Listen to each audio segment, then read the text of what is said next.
welcome back to Quarter Life Conversations. If you're new here or you've been following us for a while, we really appreciate it if you could give us a like and subscribe if you find value in the conversation we're going to have later on. Thank you. And let's get into today's topic. Yep. I was interested in talking about, I guess, the art of public speaking or the skill of public speaking. Yeah. And I kind of dived into this rabbit hole since we started doing the podcast. So after filming our first podcast, we were like stuttering, we were saying a lot of filler words, and like it just got me thinking, like, public speaking is a skill in of itself, right? Like, something that you could train. And I've also just been listening to several different podcasts.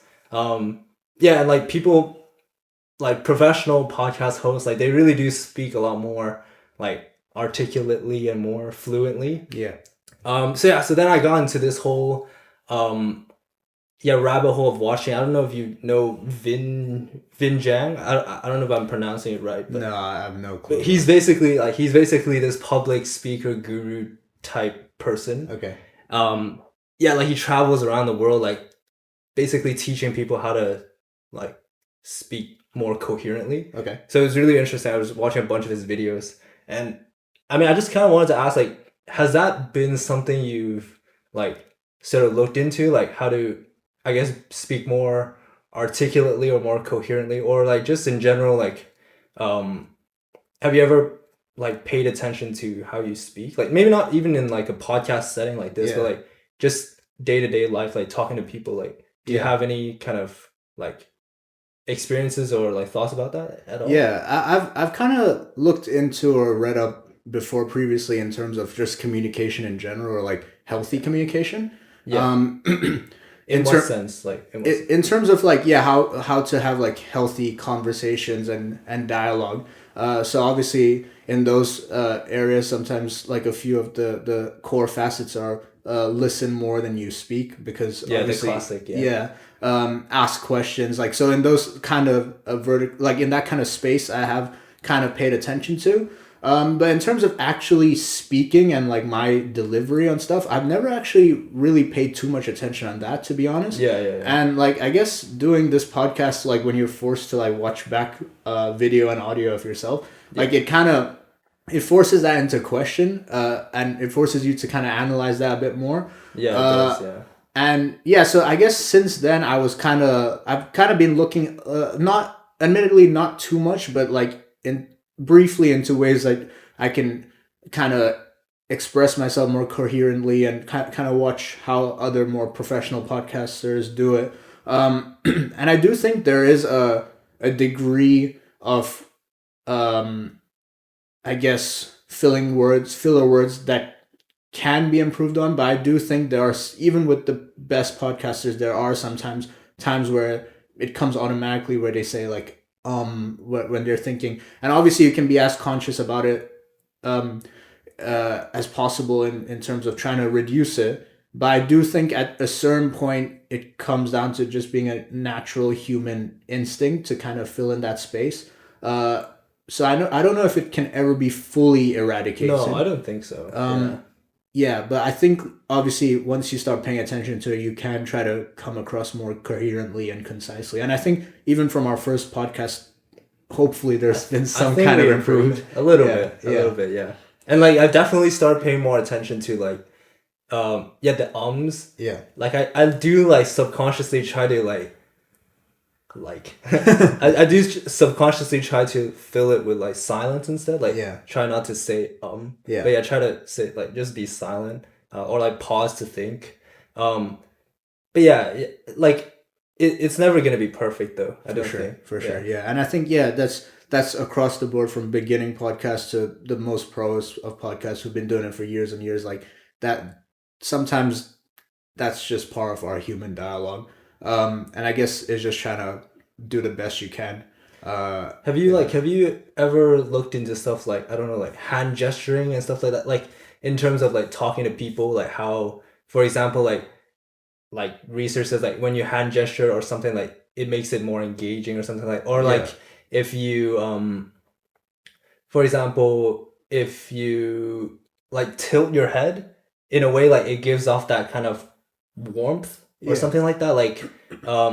Like these sort of hidden body language cues in terms of communication. Have you ever like come across stuff like that? So I have in the sense of hand gestures because I guess that is like a talked about point where hand gestures are said to be yeah, as you said, more engaging visually. Was that something you like haven't done before, like previously? Like I think I don't know if it's not. I think it came in. It tied into to just coming across more confident. so now I'm just like so like aware. Yeah, but I think it ties into like coming across more confidently, right? Because I don't think I ever focus really on like implementing more hand gestures into my speeches or conversations. I think I've always focused more on just coming across more confidently and or at least improving in that area. Okay. And being more like assertive with my points. And I think for me, the hand gestures came naturally with that, which kind of ties in. So it wasn't like specifically you're trying to do that, but you were just trying to be more confident in general, and it kind of came with it. It came with it, and I do think it's like it's more of like a confidence thing because it's and also visually engaging for sure, but it's also like I know what I'm talking about. I'm expressing it with my hands. Is there any other things that you've kind of purposely or subconsciously like have implemented like to become more, I guess, like confident, assertive, or whatever you... I think for me, like one key facet has been speaking slowly. I think that especially in moments where I'm going out of my comfort zone, let it be a presentation in front of a like a audience or a uni presentation, whatever it may have been. Speaking slowly has enabled me to come across confident and concise, even in moments where it is slightly daunting. It's helped me just control myself better in those environments. So I think that is one aspect that I would say is a pretty crucial tool or thing to try to implement in your dialogues, especially in moments where you're going out of your comfort zone. You might be slightly nervous. Just try to conduct yourself in a as cool, calm, collected, slow manner as possible. Like it's also like when you're kind of asked like a question or something like you haven't like thought about and you kind of have to think on the spot. Like sometimes like you fall into the trap of like just saying like whatever comes to your head. Rambling. But then like like slow down and kind of think about it. 100%. I'm curious though, like, so obviously you're in uni right now, right? And you were talking about how this morning you were actually doing a presentation. We have to, as an architecture student, we have to do a lot of presentation. Actually, less so this year, unfortunately, because I actually really enjoy presentations and reviews and stuff. So have you always really enjoyed presentations? Dating back to like school days and stuff? I think subconsciously, yeah. I actually did enjoy presenting. But I think I've realized that a lot more like as I studied architecture. Okay. Because it's like it's just like you get the chance to like explain what you've done to people. I don't know. It's just I like it. Yeah. Is there any like tools or tips you've developed over time that has helped you with I guess public speaking, especially when you step into like a more professional environment? Like school is one thing, but when you go into uni, now you have lecturers, you have professionals in the room sometime, right? Other people who are like in your course. We had people from like a really like high-end architecture firm come today to listen to our tutorials. That's a perfect example. So how would you, are there any kind of, how do you approach that? Are there any tips you have to conduct yourself in those high pressure moments where you're having to present? I think like personality wise, I think I'm generally somebody that's calm. Like, so I think my demeanor is always like calm. So I think I don't know if it comes across that means I'm confident or not, but I think I'm generally just calm and I try to, I don't know if these are tips, but I think these are just stuff I try to do or subconsciously do. Yeah. Like I also try to articulate my words better. Okay. I don't know. To me, that just sounds more like professional, I think. I think in terms of presentation, just knowing your content is really useful. Yeah, because you kind of want to, you don't want to be rambling. Like, you don't want to look like you don't know what you're talking about. Yeah. So, I mean, obviously, I know my project, like everything about my project, right? So then it's, yeah. So I think naturally I'm just confident, but I think also being aware of like what you're trying to present, though, like understanding like the main point you are actually trying to get across. Yeah. I think sometimes, yeah, people go through their presentations kind of just like slide by slide. Yeah. And they haven't like thought about actually the main picture, like what am I trying to, what's like the golden thread throughout everything I'm saying. So this is in a public speaking Got you. like context, I guess. So if you know that like bigger picture you're trying to paint, you can kind of go off script a little bit to kind of if certain points come up that can add to your picture. Yeah. Like, okay, I see what you're saying. But I think it's I think my kind of public speaking or my kind of confidence is different to, I think it's one way though, because I think I'm a very like a planner, right? So I do kind of the outlines for our podcast. I'm somebody that like I want to know what I'm gonna say, because I'm the kind of person like I don't want to deal with the uncertainty of not knowing what I need to say. Yeah. So for me, it's avoiding that happening. So I do that prep work. Yeah. Whereas I know some people like my girlfriend is a good example where she's able to talk about things on the fly, like really easily and confidently.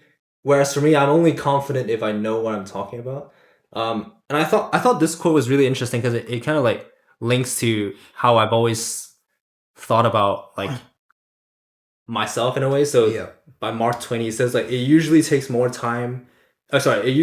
me more than 3 weeks to prepare a good impromptu speech. Okay, interesting. So it's actually like it's having that like doing that prep beforehand. So like for example, like going into a social situation, like some people like would actually like prepare like conversations and stuff, right? Like sometimes I do that. I don't always do that, but like when I know that I could have something that I can fall back to, that like I think that naturally like would make me more confident. But I think that's one way though, because I've noticed like different types of people, like other types of people, they're so good with like coming up with stuff on the spot though, which is a skill like I'm trying to learn, and we'll kind of get into that like later on. But that's something I've definitely noticed. So I'm more of a planner, like trying to prepare things. I'm curious, like do you see yourself more as that planner or like the more impromptu on the fly kind of person though? I think like, so this is a good, this like, is so self-analysis right now. This is a good contrasting point because I think I'm like the flip side, right? So I think I do notice it like in our videos as well. I think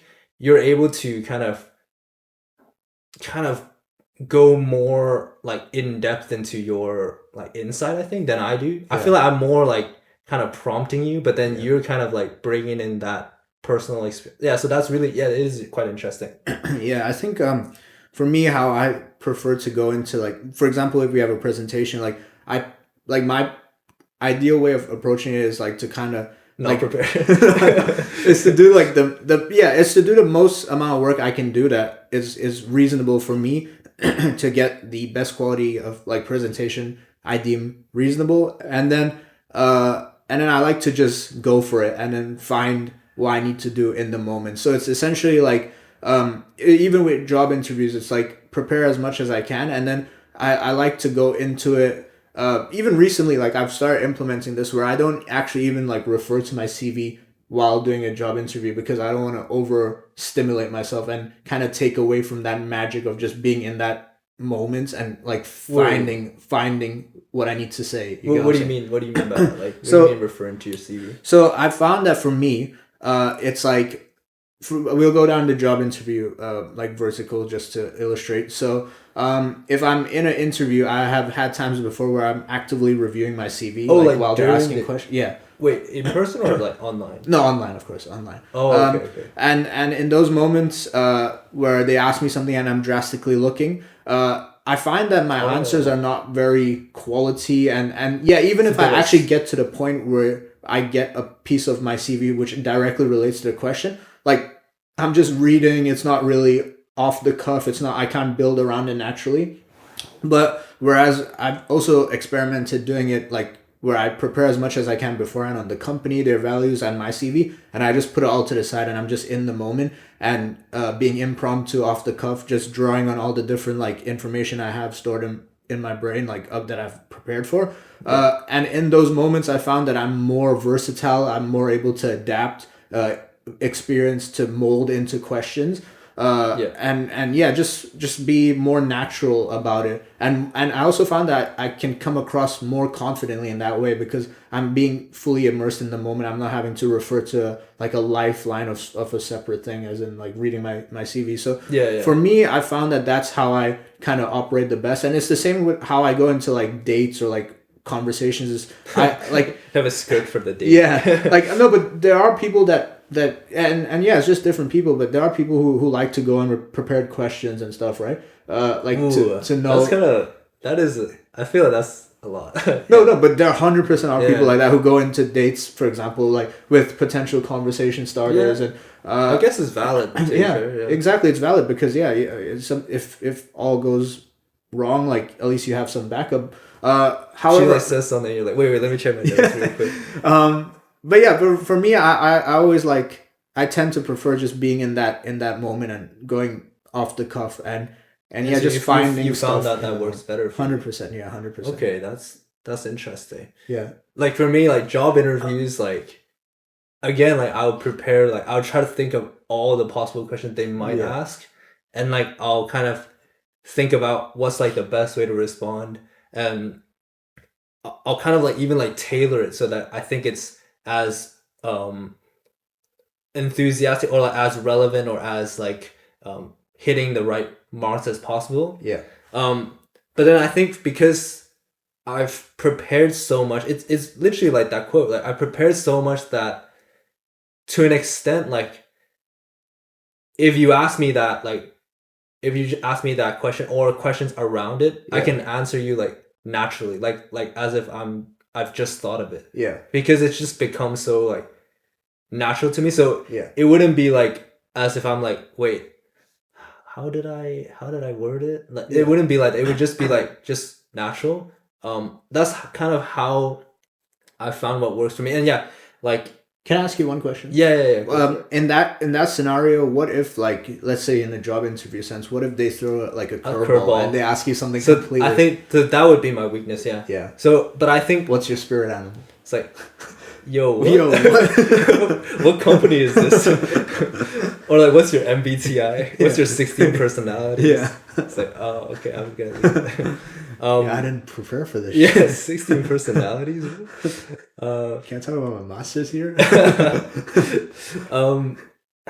But yeah, I think like to an extent, like once you've prepared so much, like you've so much like content that you sort of memorized or like ingrained in your memory that like even like questions that are maybe a bit different or like you can still kind of answer it. You can still find a way. But if it, completely different, like, I mean, I'll try my best to wing it. But like, again, like I'm not that kind of person that's good at that. Mm-mm. So I would think like it's kind of suboptimal. Yeah. But yeah, like,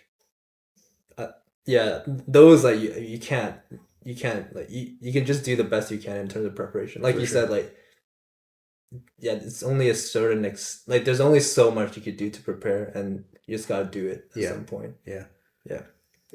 I'm curious, like, has there ever been like I guess a uni presentation or something you've had where where you've like had to like panic? Yeah, basically you've not had enough time to prep, and like you just had to pull it out of nowhere in the last minute. Yeah, because I've definitely had that. Yeah. I mean, today's presentation. I actually didn't prepare at all, but because I know the project, so like even that, like I think I was able to articulate okay. Yeah. But yeah, there's been I've had like presentations that I barely knew anything about, and I'm like kind of reading and like trying to like it didn't go that way, and like or also when like people interrupt you, like that's like even worse. Like I would be like. so I'm like not even prepared already, and I'm like trying my best to explain the concept. And he's like, "Wait, can you go back like the previous slides and talk?" I'm like, "Dude, wait. I can't multitask, bro. He messes up your flow. Yeah, and I'm like frantically like going back, and then I think that was like one of my first presentations, last year. Yeah, Yeah. and yeah, it wasn't great. I remember there was one time I was doing my bachelor's and I went out the night before, so I was like severely hungover. I woke up like an hour before the presentation. This was like a marked presentation. Oh wait, like, it's marked. Yeah, I was like, oh no, like I've completely forgotten that I need to do this, and I'm not prepared at all. So I pull in to the lecture. It's in a lecture, like a lecture. No, not a lecture. Okay. It was like it was those smaller rooms. Okay. And yeah, I get called up. And I straight up have like a panic attack. Because like, bro, so I think what the middle ground is, what we're kind of saying is like, prepare as much as possible. And then when you're in those moments, you can figure it out. But with no preparation, that's also a very big pitfall. Yeah. But also, yeah, I guess also the more you do the impromptu stuff, like hopefully you do get better at it. So that is true. That's true. Hopefully, I don't know. Yeah. We'll see. Now, one thing I wanted to touch on in the outline was like, do you kind of tailor how you communicate? So this applies to like public speaking or just just random conversation in general. But do you tailor how you talk or how you present yourself differently to different types of people? So I think my understanding of you is I don't think you do. Okay. Because I think you tend to want to be more authentic. Yeah, am I right? What do you think?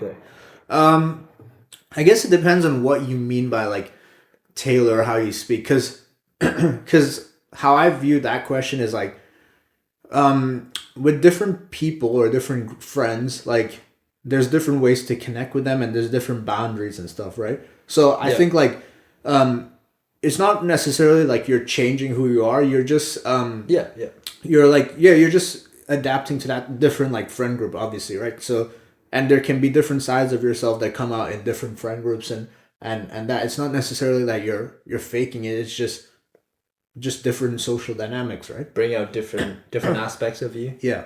So I think in that sense, like I would be slightly different from one friend group to the other, I think. Could you give like an example? I'm just curious, like.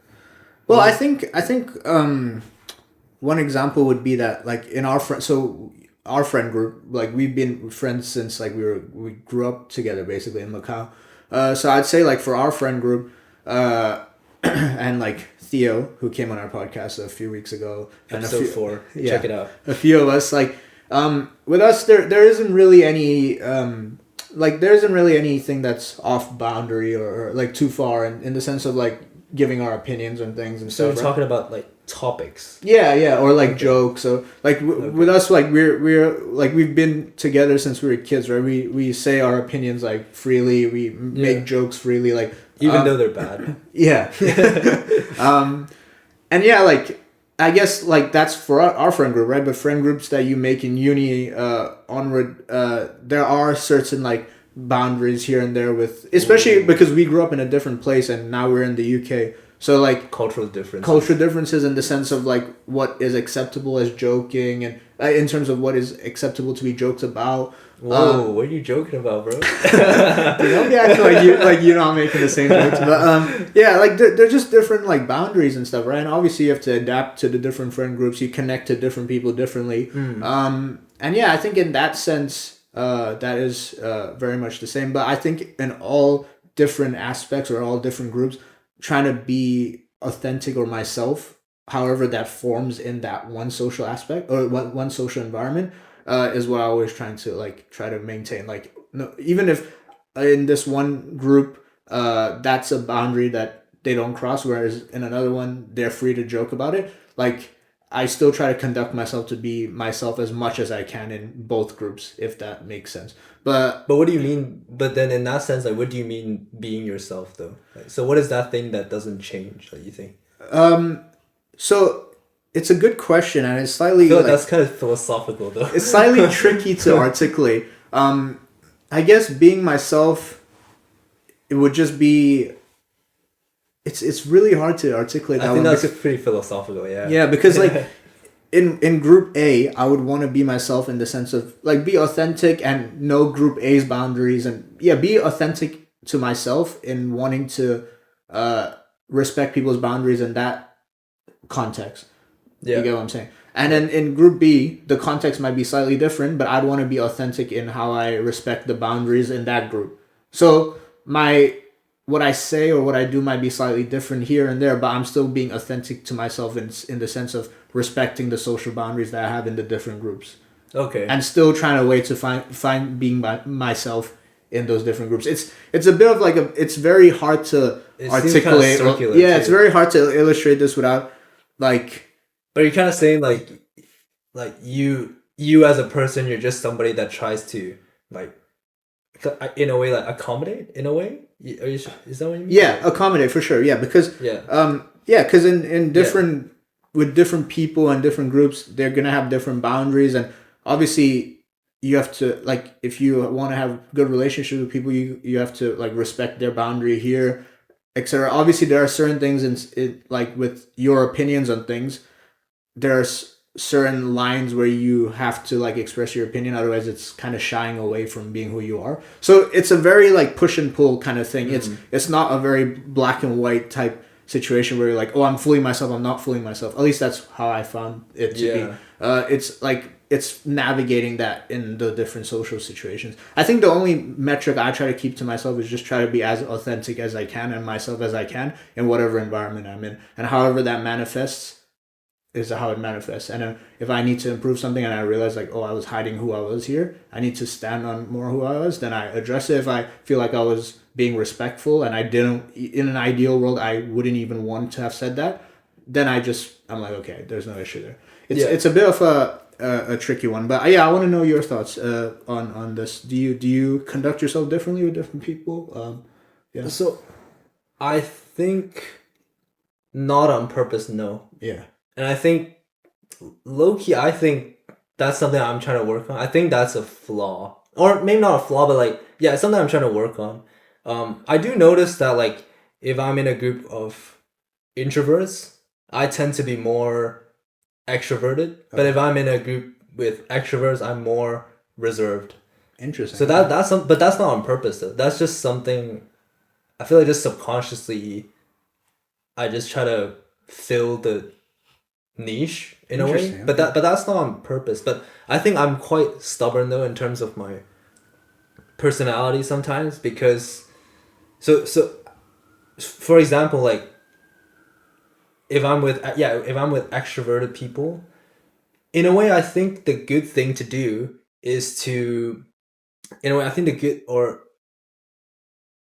I at least I do want to try to also match their energy. That's something I actually want to do better. Yeah. Because I feel like it allows me to engage and also be more fully present, like with these group of people. Yeah. But I'm very stubborn, and like sometimes I think like, nah, but I'm not like that though. It's not my vibe or something like that. But yeah, it's something I'm trying to get better at, because I actually kind of agree with you. I don't think it's like, it's not necessarily like being performative or like trying to be somebody. I think it's just actually just accommodating different people and trying to, I guess, also make the most out of like your conversation, and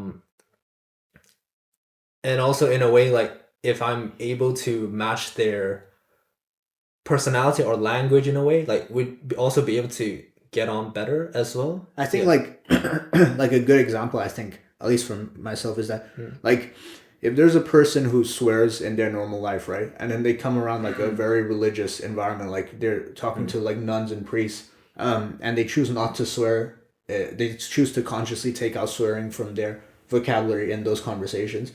It's not necessarily performative, right? They're just being respectful, they're accommodating to the environment they're in. They want to make a connection with these people, and they don't want to say something that they know could potentially be offensive to those people, and they're not sacrificing who they are to take it out. It's just a small minor adjustment. You get what I'm saying? What about the inverse though? Like, so if you're in a group of people that swear a lot, Yeah. and you're somebody that doesn't swear, like, would you do the same? Because I wouldn't do the same for that though. Yeah, I wouldn't. So like, I think it comes down to, I think for each Because of in a way, like if I did that in that situation, I feel like that's performative. yeah, maybe that would be like selling out almost, right? But what really is the difference? Yeah, see, that's a good question. I'm not too sure what the difference. I think it's like, at least what I'm like getting on a first impression is that it just comes down to a judgment you pass on each social setting, whether this is you're sacrificing a part of yourself, who you truly are,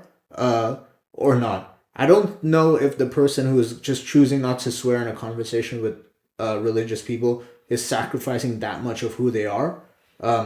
Whereas if a person has consciously made the decision to not swear in their life and now they're giving that up to swear to be in this or fit in with this group, I think that's more of a sacrifice of who they are.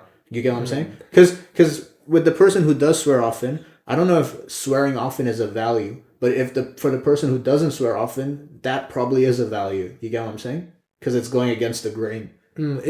I agree with you, but like if I try to think of it like another way though, it is also kind of performative if you stop swearing like to certain people, but you usually do swear though. In a way, it is also kind of like what I feel like some people might think like that's kind of being inauthentic to yourself because normally I do that. Why am I doing this differently to this group of people? So I feel like it could be perform like I would think the way you do, but I think some people would also say that's being inauthentic though. Being I hear what you're saying. I would say, and to some extent, that isn't every conversation we're having performative because, to a degree, everyone is from the base level. How they converse and are with their family is different to how they are in society, right? Yeah. So to some extent, like, isn't everything we do kind of performative? If we view it like that, this is unexpectedly like a very philosophical episode, and we're using like modern words like performative. Yeah. Thoughts? That's why it was also interesting when we were trying to get to the bottom of like what do you mean when you mean like I'm just being myself? Yeah. Like, because it's hard to pinpoint what that is, especially if we're trying to accommodate to different people. Yeah. So in a way though, like when you're talking about values though, maybe that is the unchanging core though, right? That's the thing that we're saying, like we're committing ourselves to these core principles, like even if I change how I deliver or how I talk or how I say things in a way, like these are the unchanging things. Yeah. So maybe it's like the values or the premise or the commitments that you've or the promises that you set out to yourself, that's like your unchanging. And I do think it does like, yeah, for sure. Those values that you stand on, those will probably be unanimous as you like, no matter what social group you're in, right? But there'll be certain social groups where like, you might have to accommodate here or there, or you may choose to accommodate here or there, and then it just comes down to you doing like a little bit of analysis and thinking to yourself, have I sacrificed who I am to be in this group?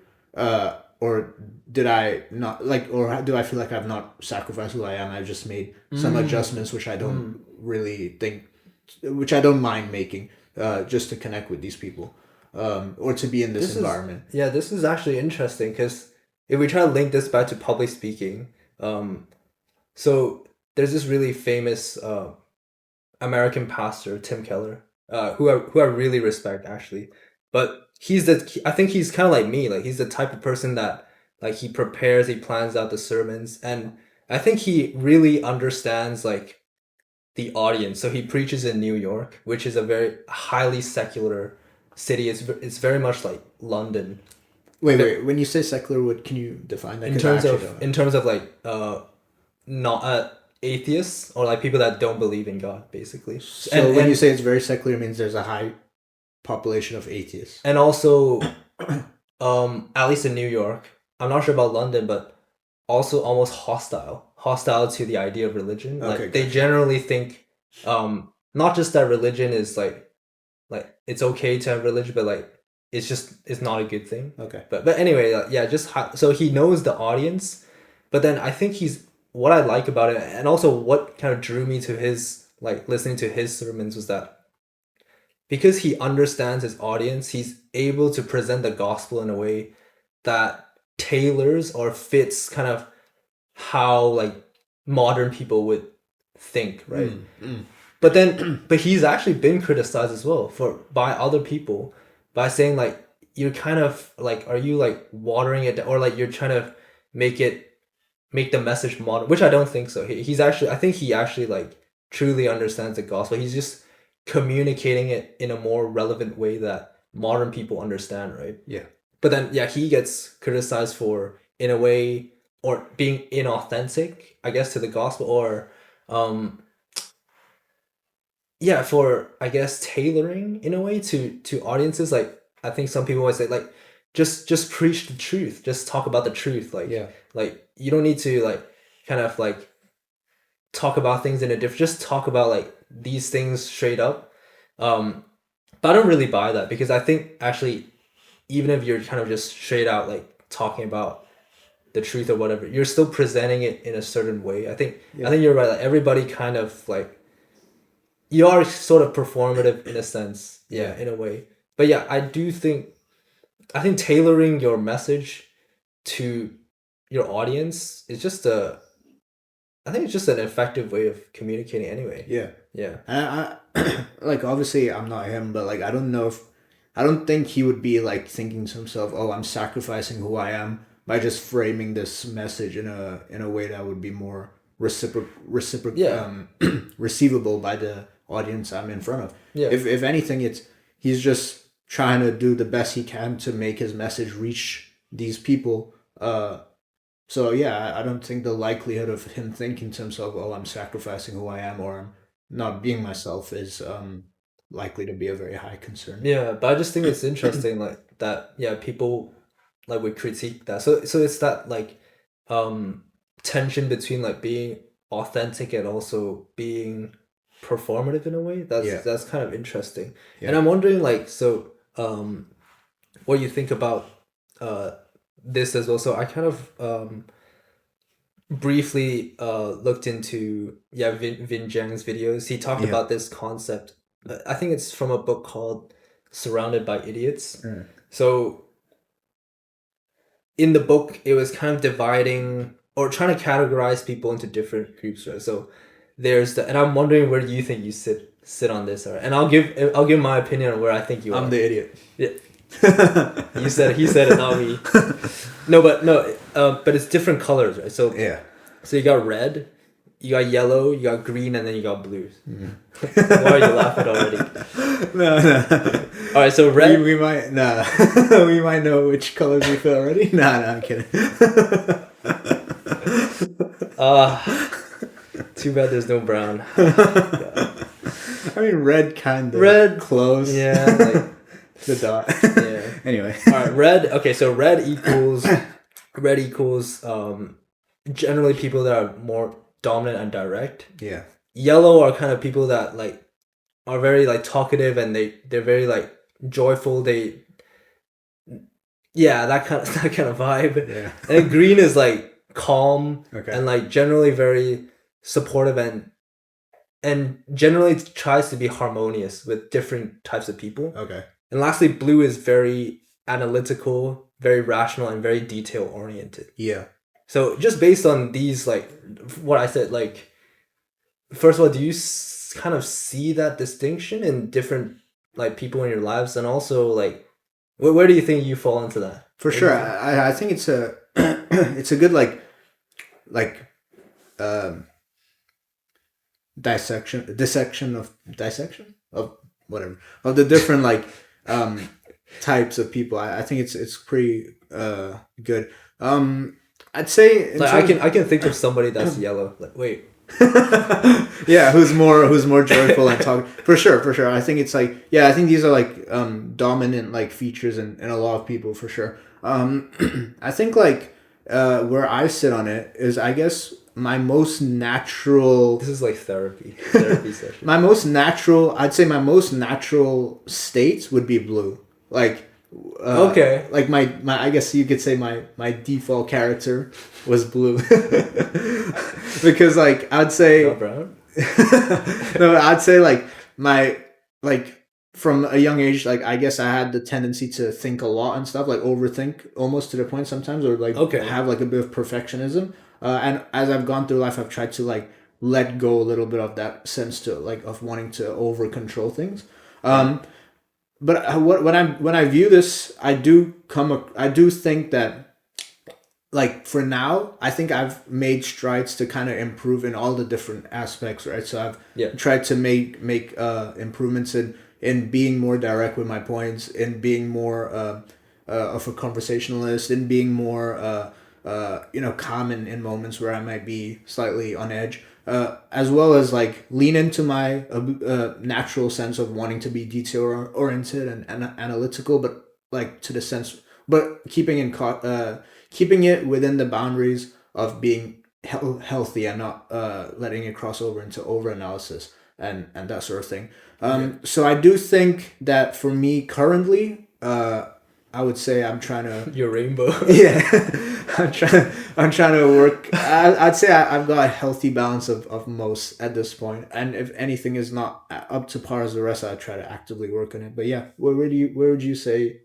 Well, also, first of all, I thought that you would be more green actually, because Okay. like based on like you talking about how, yeah, like you just naturally try to like cater to like different people, or you try not to like, you're not the type to like try to offend somebody or like try to provoke somebody. I think Yeah. you're generally trying somebody that tries to like make sure everybody's okay, like everybody's like, yeah. So I thought you were green. Like I could, yeah, you were definitely, I think, either green or blue. So I guess that's testament to the process of trying to improve yourself, right? Because there was a time in my life where I was not calm or like, yeah, it was just not calm at all. Like I was always nervous, always anxious. Really? Yeah, Okay, and that's interesting. that's when I was like fully, I guess you would say blue, like super in my head, thoughts oriented.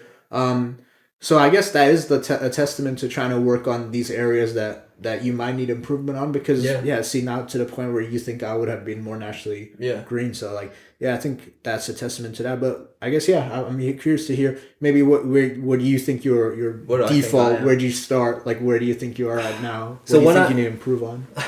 So when I thought about it, like my initial thought was that I was green, Okay. like because I always thought I was calm, Yeah. and like I do see that in friend groups, like I do try to make sure I don't like when people are left out, or like I don't like I think I do try to keep the harmony. Yeah. But then the more I thought about it though, like I feel like I'm quite analytical though as well. Like so I'm not really sure at this Yeah. point. Like but that's also what I was thinking is like this is a useful framework until it's not as well though. Like you know, like we're all so complex, right? So it's hard to like really like put ourselves in a box, right? Yes. So like I think it can be a bit reductionistic, but yeah, it is a useful framework. Like I do definitely see bits of green and blue. Yeah. But yeah, obviously like be more like nuanced about it and don't take this as like this is literally you. I think this is a very interesting thing you talk about. Yeah, because I guess you can look at this framework and just look at areas that you can improve on in your life, versus putting yourself into a label of what you are. Because I was reading that book actually, The Creative Art, and in that book it talks about the danger of putting limits on art or even yourself, because. Yeah, as you said, as humans, we're very complex, right? And we have a lot of different layers to ourselves. So if you brand yourself as, oh, I'm somebody with anxiety, obviously we're not talking about clinically diagnosed people or whatever, but I'm just like between ourselves, if I label myself, I've noticed that if I label myself as, oh, I have anxiety, or I'm super anxious, I overthink everything, I'm almost like perpetuating that. I'm almost like giving myself that label is like self-reinforced. Exactly, self-reinforcing that. Whereas, or for example, another example could be if you label yourself, oh, I'm one way of a thinker, so I'm more of like an analytical thinker versus a creative thinker. whereas you might actually have a lot of creative potential, but if you just think of yourself one way, you never actually even allow yourself to explore the possibility that you could be creative in a certain uh vertical. You know what I'm saying? Yeah. So I do think labels are sometimes you have to be have a little bit of caution with that. But yeah, do you have any thoughts on that in terms of I guess labels that you potentially thought that you potentially put on yourself when you were younger, that you realize that, oh wait, hold on, I'm actually Yes. not that. Yeah. I can improve this. Like, I'm not dead set on having to be this way. Yeah. Yeah. So yeah, being an introvert. Yeah. So like that's what I was talking about. Like it's something I'm trying to like actively working on. Yeah. Because like yeah, for the longest time, like I mean yeah, my default I am introverted by default. But that's what I mean was like, so when I'm in situations like with extroverts, for example, like before I would think like, well, I'm an introvert though, so like I'm not like outgoing, I'm not like loud, I'm not like or whatever.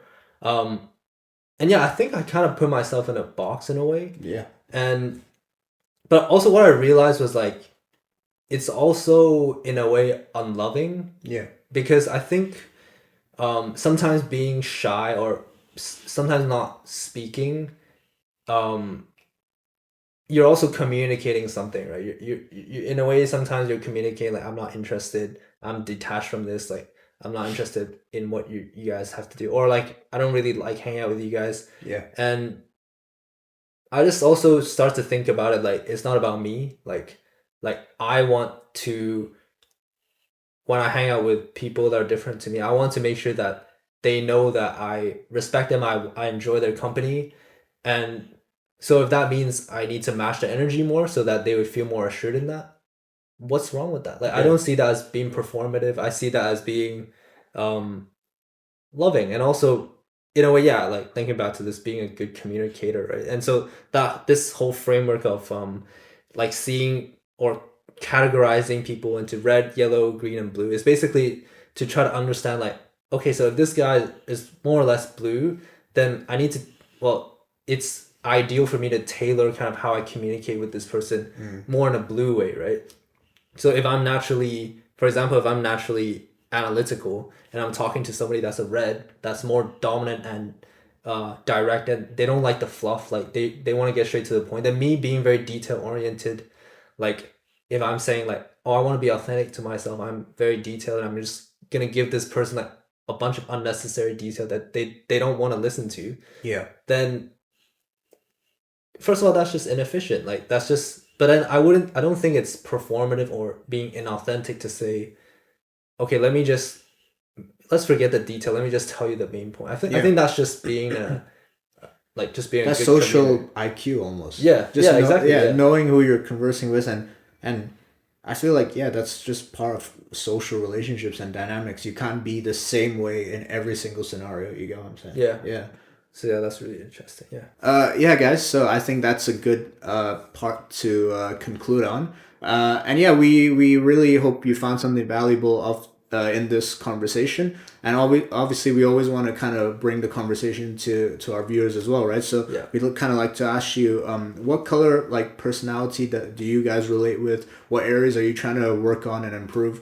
And yeah, we'd love to hear from you. So, and we'd love to respond. So if you comment, yeah, we'll be excited to go into those. And we really appreciate you making it to the end of this podcast. And if you found something of value in it, a like and a subscription would be super motivating and appreciated. We have a lot more topics coming up. We have a lot more fuel in the tank. So yeah, thank you guys, and we'll see you in the next one. Peace.